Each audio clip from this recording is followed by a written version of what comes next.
game. It's not a joke. It's for real. And that's it. Now I think they realise that. This motherfucker is not joking. So they just want to make sure he want to make sure his son is safe. But I will look after him, don't worry. Have you been watching the embedded episodes this week? Yeah, I have. I've been producing them. What do you think of Jose's scenes? Like, what they've been showing of him. What do you think his attitude is like? Yeah, it's good. He's been playing games. I have not. Conor, people could argue too, though, that in terms of mind games, in terms of trying to intimidate somebody, Jose's had a much more difficult life than you have, and that he's probably harder than other people to break. How do you see it? I see he broke easier than the rest. Not only did he break, he broke in Rio. He broke at home.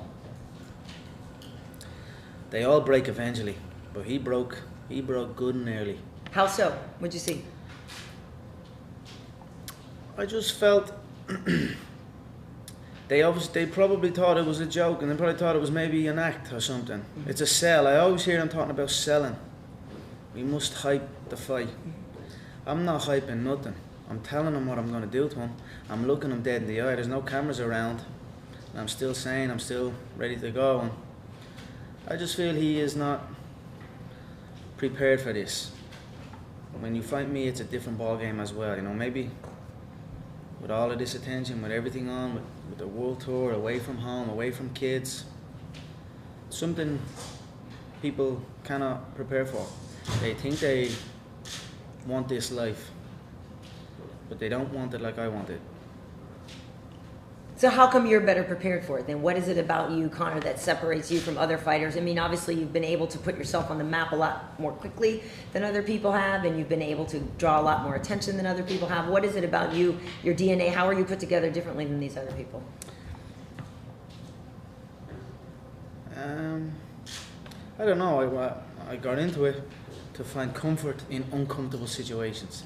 That is why I began training. That's why I began martial arts, to become comfortable in uncomfortable situations, to give me confidence in any situation. I didn't get in it to be a champion. I didn't get in it to win a national title or anything like that. I didn't care about nothing like that. I got in it to find comfort in uncomfortable situations, that I could be confident that I could defend myself in any situation at any moment. That was day one. Go right through with that approach.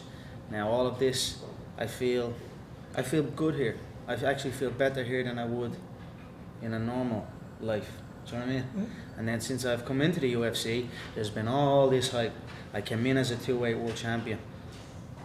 I came in with hype, and then it just continued to grow and grow and grow.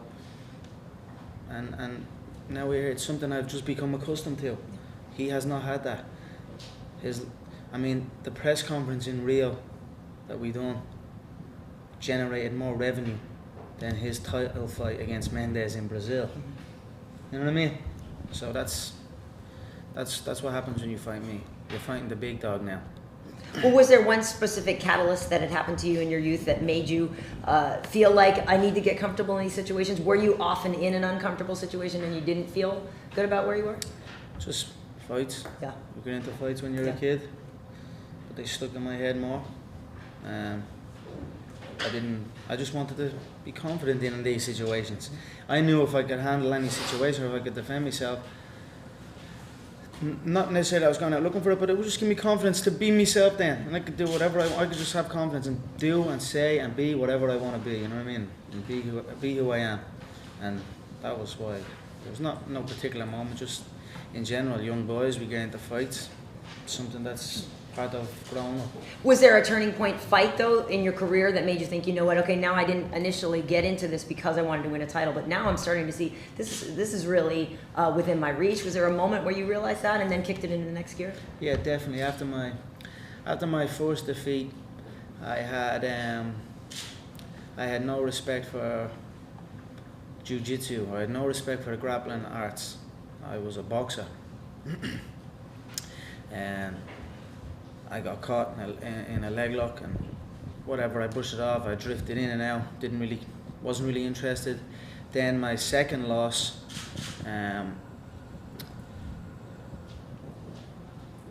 what happened was I got caught almost I got caught in a panic almost beginning my jiu-jitsu journey. And then when that fight ended, I was like, I will never let that happen again. It's either, I got caught not taking it serious enough. I got caught not taking the mental approach serious enough. And both of those fights, not one shot landed. I've had, I don't know how many MMA fights I have had, but I have not been hit clean once. So for me, in these little early stoppages, I'm just getting caught and I'm like, what the fuck?